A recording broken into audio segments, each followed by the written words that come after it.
వేషం వేశాడా అన్నది ఒక ప్రశ్న. నిన్నేమన్నాడు? నేను రాజకీయాలకి దూరంగా ఉంటున్నాను, ఇంకా లైఫ్లో ఏ పార్టీలో ఉండను. మొన్నేమన్నాడు? ప్రజారాజ్యమే జనసేనగా ఆవిర్భవించింది. అటుకొన్నేమన్నాడు? నేను బ్రతికున్నంత వరకు రాజకీయ నాయకులు ఎందుకు కలుస్తున్నాను అంటే రాజకీయం చేయడానికి. ఈ మధ్యలో ఏమన్నాడు? మోదీని కలిసినప్పుడు. ఆ తర్వాత ఆ మధ్యలో ఏమన్నాడు? మీరు చూడండి, వీళ్ళు మాటలు వీళ్ళేంటంటే పిల్లు కళ్ళు మూసుకొని పాలు తాగితే ఎవరు చూడలేదు అనుకుంటాడు, తక్కువని పడినంత వరకు. అలాగుంది చిరంజీవి పవన్ కళ్యాణ్ మాటలు. వాళ్ళకి అవసరం ఆ రాజకీయం. ప్రజారాజ్యం పెట్టినప్పుడే 2008లో అన్నాను, ఇది కాంగ్రెస్ బి పార్టీ, ప్రజారాజ్యం కాంగ్రెస్ లో చేర్చేస్తారు, మనందరినీ మోసం చేస్తారు అన్నాను. కాపులు బీసీలు 90% నమ్మి ఆయనకి 18% ఓట్లు వేశారు. నమ్మని మూర్ఖులు వేశారు. 2011లో ప్రజారాజ్యం హోల్సేల్గా Pawan Kalyan youth president, Chiranjeevi president, Allu Aravind, ఈ నాగబాబు ప్యాకేజ్ స్టార్లు అందరూ కాంగ్రెస్ లో కలిసిపోయారు. అప్పుడు కాంగ్రెస్ అధికారంలో ఉంటే అప్పుడే నేనేం చెప్పాను, మరలా పవన్ కళ్యాణ్ పార్టీ పెట్టినప్పుడు పవన్ కళ్యాణ్ చిరంజీవి వీళ్ళంతా బీజేపీలో చేరుతారు, అధికారంలోకి వస్తే బీజేపీకి ప్యాకేజీలుగా అమ్మేస్తారు అన్నానా లేదా? ఒకసారి కాదు, 100 సార్లు కాదు, రోజు అంటున్నాను. ఏమైంది?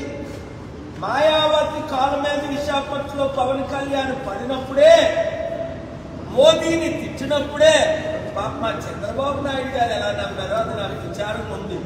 రాజకీయ అనుభవం ఉన్న చంద్రబాబు నాయుడు గారు పవన్ కళ్యాణ్ డ్రామాలో మోసపోయారా? కొడుక్కి మోసం చేసి, లేదా మరలా మిమ్మల్ని జైల్లో పెడతామని జడిపిస్తే ఆయన పవన్ కళ్యాణ్ చెప్పినట్టు దాసుడైపోయాడా? ఇది మాత్రం నాకు క్లారిటీ లేదు. చంద్రబాబు నాయుడు గారు వినండి ఒక మాట, పవన్ కళ్యాణ్ 2019లో మిమ్మల్ని ఘోరంగా తిట్టి CPI, CPM, BSP, JD Lakshminarayana 5గురితో పార్టీ పెట్టినప్పుడే 5-6% ఓట్లు వచ్చాయి. చిరంజీవి హోల్సేల్ గా 2011లో జాయిన్ అయినప్పుడే 2014లో 1% ఓట్లు రాలేదు. వాళ్ళకి ఓట్ బ్యాంక్ లేదని మీకు తెలీదా? ఏది ఏమైనా ఎన్టీఆర్ స్థాపించిన తెలుగుదేశం పార్టీకి ఎప్పుడూ కొంత ఓట్ బ్యాంక్ ఉంటూనే ఉంటుంది. మీరు సూపర్ 6 ఫెయిల్ అయినందుకు, మీరు జగన్ లక్షల కోట్లు అప్పు చేసినందుకు నిరుద్యోగులందరూ, ఉద్యోగులందరూ, నీతున్న వారందరూ, తెలివైన వారు అందరూ, ముఖ్యంగా కమ్మ, కాపు, రెడ్డి, బీసీ, ఎస్సీలంతా కేఎఫ్ఆర్ని కోరుకుంటున్నారు. ఎందుకు? మీరందరూ ఫెయిల్ అయిపోయారు, నేను సక్సెస్ అయిపోయాను. ప్రపంచంలో అన్ని విషయాల్లో సక్సెస్ అయ్యాను. ఇండియాలో అద్భుతంగా స్టీల్ ప్లాంట్నే మోదీని అమ్ముకుంటా 5 ఆటలు తెచ్చాడు. మరలా హైడ్రా డ్రామా మొదలెట్టాడు రేవంత్ రెడ్డి. ఆ హైడ్రా డ్రామాని రేపు నేను హైదరాబాద్ వెళ్ళి మరలా ఆపుతా, జైల్లో పెడతా. ఎందుకు? చట్టానికి చంద్రబాబు నాయుడునే జైల్లో పెట్టినప్పుడు, ఇప్పుడున్న హోమ్ మినిస్టర్ అమిత్ షానే 18 నెలలు జైల్లో పెట్టినప్పుడు, జగన్నే 18 నెలలు జైల్లో పెట్టినప్పుడు, వీళ్ళు ఈ రేవంత్ రెడ్డి ఎంత, ఈ పవన్ కళ్యాణ్ ఎంత? చట్టానికి అందరూ లోబడవలసిందే. ఒకవేళ జడ్జిలు మేనేజ్ చేస్తామని కొంతమంది జడ్జిలు మేనేజ్ చేస్తున్నారు, కోర్టులు మేనేజ్ చేస్తున్నారు. నా దగ్గర రుజువులు ఉన్నాయి. అది నేను ఎప్పుడు రిలీజ్ చేయాలి, ఎక్కడ రిలీజ్ చేయాలి, ఎలాగ రిలీజ్ చేయాలి, ఎక్కడ పబ్లిక్ ఇంట్రెస్ట్ లిటిగేషన్ వేయాలి, నాకు ఇప్పుడు కోర్టులో పూర్తి అనుభవం ఉంది. పబ్లిక్ ఇంట్రెస్ట్ లిటిగేషన్, రెండోది రిట్ పిటిషన్లు. లాయర్లు మిమ్మల్ని మోసం చేస్తున్న భద్రాచలంలో ఒక లాయర్ ఒక అమ్మాయి డివోర్స్కి వెళ్తే ఆవిడ ప్రెగ్నెంట్ చేసేసాడు 2 సంవత్సరాలు. ఆ లాయర్ మీద నేను కేసేస్తా, మిమ్మల్ని అందరినీ ట్రైనింగ్ ఇస్తా, మీరు కేసులు ఎలాగేయాలి, ఎలాగ వాదించాలి. మీరే party in person law degree లేకపోయినా మీరు ఏ విధంగా న్యాయం మీ తరపుని మీరు పోరాడి సంపాదించుకోగలరు. ఎందుకంటే నేను 100,000 కేసులు వేయలేను కదా. స్టీల్ ప్లాంట్ మీద, హైడ్రా మీద, ప్రత్యేక హోదా మీద కేసు వేసి గెలిచాం. లడ్డూ పిటిషను రైతులకు. కనుక మీరేం చేయాలి అంటే చిరంజీవి డ్రామాని, పవన్ కళ్యాణ్ డ్రామాని సీరియస్గా తీసుకోకండి. వాళ్ళు రోజుకో మాట్లాడతారు, పూటకో మాట్లాడతారు. ఎందుకంటే చిరంజీవికేమో సెంట్రల్ మినిస్టర్ పోస్ట్ అడుగుతున్నాడు పవన్ కళ్యాణ్, నాగబాబుకేమో ఎంపీ అడిగాడు. ఇస్తే నేను ధర్నా చేస్తాను అనుభవిసరికి వెనక్కి తగ్గారు అక్కడ మోదీ గవర్నమెంట్. ఇప్పుడు చిరంజీవికి మరలా సెంట్రల్ మినిస్టర్ పోస్ట్ ఇస్తే హోల్సేల్గా దేశమంతా ఈరోజు పవన్ కళ్యాణ్ మరలా సనాతన ధర్మం మీద టూర్ మొదలు పెట్టాడు. ఏ పవన్ కళ్యాణ్, నువ్వు సనాతన ధర్మం టూర్ చేసే ముందు ఒకటి ఆలోచించు. పైన దేవుడు ఉన్నాడు, దేవుడి తీర్పు నీ మీదకి వస్తుంది. నీ భార్య ఇంట్లో ఏడుస్తుంది, ఆవిడ నువ్వు ఫోర్స్ చేసి రిలీజియస్ కన్వర్షన్ చేయించొద్దు. ఆవిడ క్రిస్టియన్, నువ్వు బాప్తిజం తీసుకున్నావు, నీ పిల్లలు క్రిస్టియన్. ఓకే, నేను ఎవరిని మతం మార్చను. మరి నువ్వే కదా మతం మార్చుకున్నావు, నువ్వే కదా బాప్తిజం తీసుకున్నావు జోర్డన్లో. మరలా నువ్వు ఎప్పుడు హిందువు అయ్యావు? సరికదా. సౌత్ ఇండియా అంతా తింటానంటే నీకు ఎవరు, నీ మాట ఎవడేంటాడు? ఒక ఉప ముఖ్యమంత్రిగా ఏదో ప్రోటోకాల్ ఇచ్చి బీజేపీ నాయకులకి ఇంకొకటి దొరకలేదు కనుక ఆ శర్మిలాని కలమన్నారు. శర్మిలా నో అన్నారు. 100 మంది నాయకులు కలమన్నారు. బీజేపీకి ఎవడు కలుస్తాడు? అందరూ నో అన్నారు. బొత్స సత్యనారాయణ కలమన్నారు, నో అన్నారు.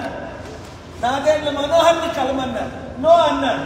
ఇంకా బీజేపీకి ఎవడు దొరక్క, ఎవడు ప్యాకేజ్ స్టార్ అని నువ్వు మీ అన్నయ్య దొరికారు కనుక వాళ్ళు మిమ్మల్ని వాడుకుంటున్నారు.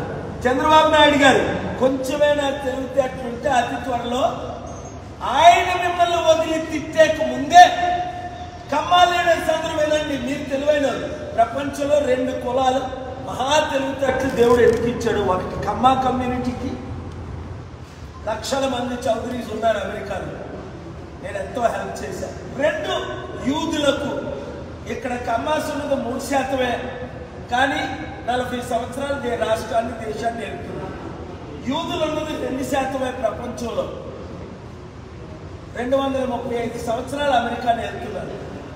కనుక తెలివైన మీరైనా చంద్రబాబు నాయుడు గారికి చెప్పండి, పవన్ కళ్యాణ్ చంద్రబాబుని తిట్టి కూటమిలో నుంచి బయటకు వచ్చి బీజేపీతో విలీనమై బీజేపీ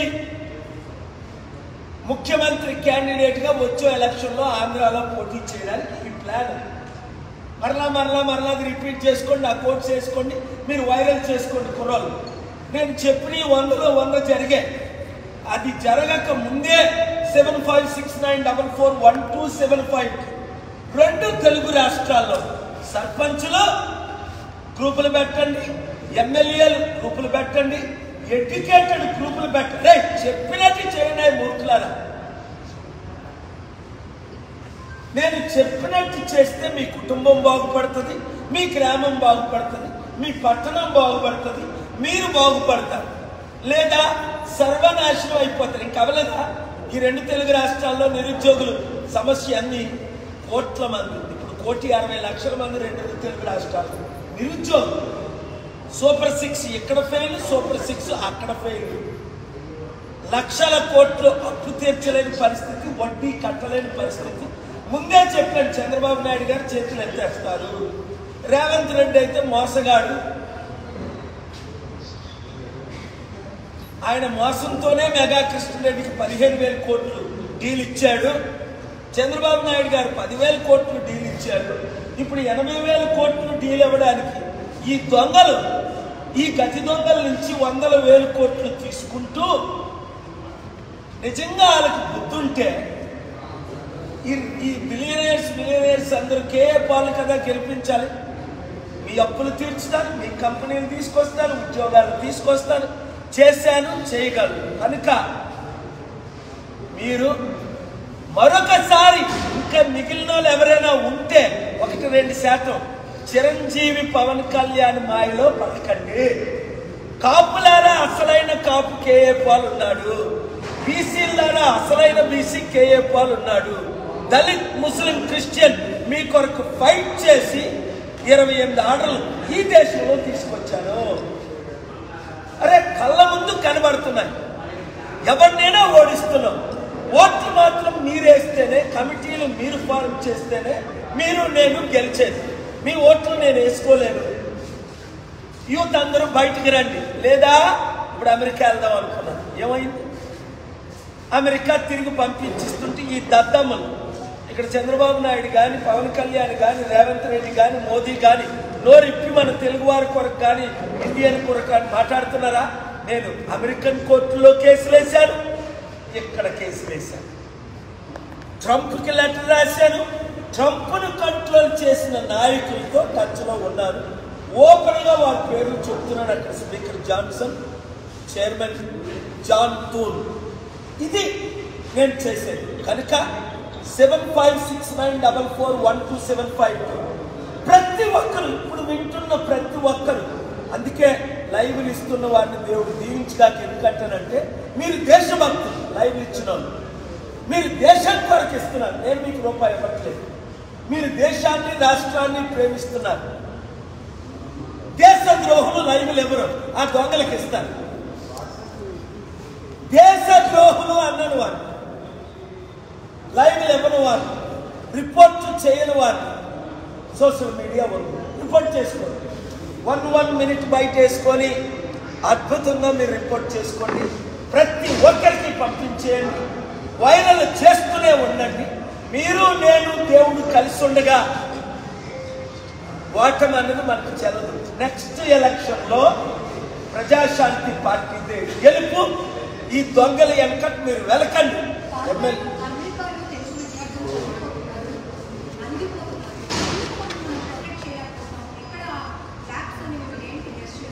నేను ఎందుకు, చాలా మంచి ప్రశ్న అమ్మా. మీ పేరు లక్ష్మి గారు. నేను ఎందుకు ఇప్పుడు అమెరికాలో లేను అంటే సత్యం చెప్తే మీరు షాక్ అవుతారు. ఒక కోర్టు కేసు, ఒక ఇల్లీగల్గా ఉన్న కోర్టు కేసు,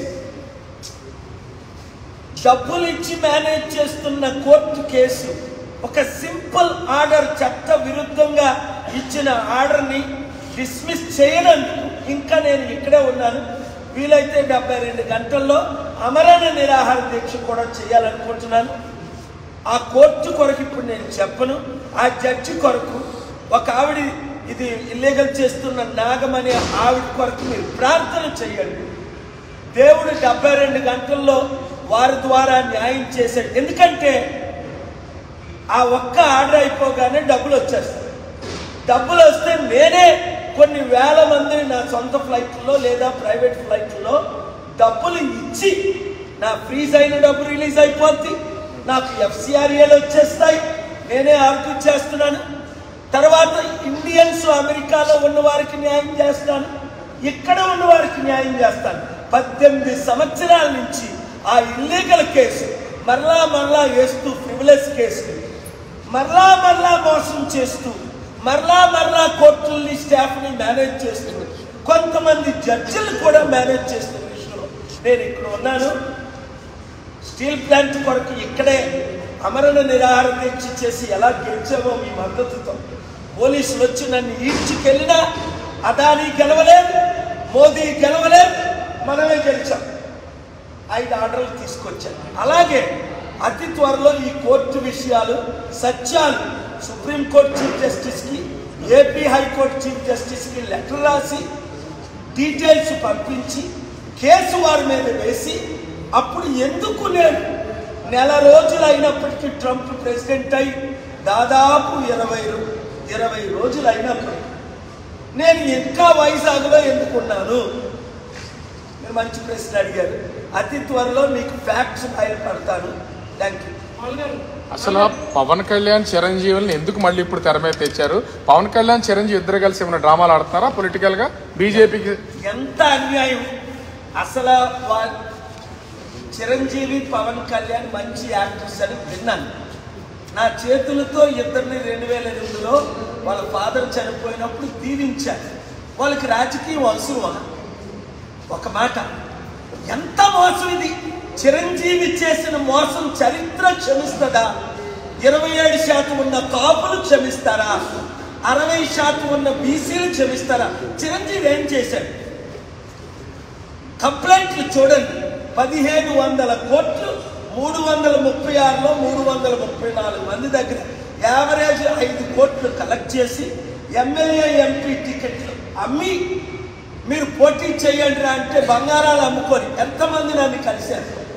అదే ప్రజారాజ్యం పార్టీ హోల్సేల్గా ఒక 500 కోట్ల క్యాష్కి ఒక మంత్రి పదవికి కాంగ్రెస్లో విలీనం చేసేసారు. నేను చెప్పింది సత్యమా కాదు? అలాంటి చిరంజీవి ఏదో అడవిలో ఎక్కడో దోగోవాలి, లేదా ఏ ఆఫ్ఘనిస్తానో వెళ్ళి సేవలు చేసుకోవాలి. భారతదేశాన్ని విడిచిపెట్టి జార్జ్ బుష్ ఏ విధంగా ఇరాక్ యుద్ధం చేసిన తర్వాత నేను అపోజ్ చేస్తే 7 సంవత్సరాలు బయటకు రాలేదు. అలాంటి చిరంజీవి మీడియా ముందుకు రావడం, ఈ తెలుగు తక్కువ మీడియాలో అవి బ్రేకింగ్ న్యూస్లు పెట్టడం నాకు అర్థం అవట్లేదు. ఇంత దరిద్రమా అని మరలా ఆయనే అంటున్నాడు, ప్రజారాజ్యమే జనసేనగా ఆవిర్భవించిందని. నేను ఎప్పుడైనా మాట 2014-13లో అన్నమాట ఈరోజు 10 సంవత్సరాల తర్వాత ఆయన ఒప్పుకుంటున్నాడు. హృదయంలో ఉన్నదే బయట పెడుతున్నాడు. ఇంత క్లియర్గా చిరంజీవి పవన్ కళ్యాణ్ ఇప్పుడు అధికారంలో ఉన్న బీజేపీకి తొత్తులైపోతే, మహాత్మా గాంధీని చంపిన గాడ్సేని నాగబాబు దేవుడిలా పొగుడుతుంటే, బుద్ధున్న కాపాడెవడైనా, సిగ్గున్న బీసీ ఎవడైనా, తెలివితేటలున్న ఏ తెలుగు ఓటరైనా, బుద్ధున్న ఏ మీడియా ఓటైనా అలాంటి పనికిమాలోళ్ళు మళ్ళీ ప్రమోట్ చేస్తారా? నేను ఆశ్చర్యపోతుంది. చంద్రబాబు నాయుడు గారు భిక్ష పెట్టకపోతే 1-2% జనసేన క్లోజ్ అయిపోరు. 2019లోనే కదా 5 పార్టీలకు 6% వచ్చింది. మళ్ళీ ఈయనెందుకు లైఫ్ ఇచ్చాడు? పవన్ కళ్యాణ్ ఎలా తిట్టాడు చంద్రబాబు నాయుడిని, లోకేష్ ఎంత ఘోరంగా తిట్టాడు, ఓహోహో అని వణిగిపోతాడే. మరి అలాంటి చంద్రబాబు నాయుడు, అలాంటి లోకేష్, అలాంటి తెలివైన కమ్యూనిటీ ఈయనకి లైఫ్ ఇచ్చాడు. మళ్ళీ ఏమంటాడు? మరలా తిడతాడు, మరలా మోదీ జైల్లో పెడతాడు చంద్రబాబుని, మరలా పవన్ కళ్యాణ్ బీజేపీలో విలీనం చేసుకుంటాడు. వీళ్ళందరికీ పోస్టులు ఇస్తారు. కాపులకు న్యాయం ఏమైంది? ఒక్క కాపుడైనా బాగుపడ్డా? ఒక్క బీసీ అయినా చిరంజీవి పవన్ కళ్యాణ్ ద్వారా బాగుపడ్డా? ఒక్క దళితుడైనా బాగుపడ్డా? ఒక్కడైనా ఆస్తి సంపాదించుకున్నాడా? కనీసం రాజశేఖర రెడ్డి పార్టీలో బొత్స సత్యనారాయణ అంటే 1,00,000 కోట్ల ఆస్తిని సంపాదించుకున్నాడు. ఈ చిరంజీవి పార్టీ పెట్టిన తర్వాత ఉన్న ఆస్తులన్నీ పోయాయి. బీసీలకి, కాపులకి, దళితులకి, వాళ్ళని నమ్ముకున్న వాళ్ళకి. పవన్ కళ్యాణ్ పార్టీ పెట్టిన తర్వాత ఉన్న ఆస్తులన్నీ పోయాయి. ఆస్తులు పోయిన పార్టీలో మళ్ళా జై జనసేన అన్నాడు నేను చిరంజీవి. నోట్లో నుంచి వచ్చిందా లేదా? ఎంత దారుణం! తెలివైన తెలుగు ప్రజలందరూ ఒక్కొక్కరు 100 మందికి చెప్పండి, K.A. Paul is God sent angel from God to do justice for our Indians, especially Telugu community.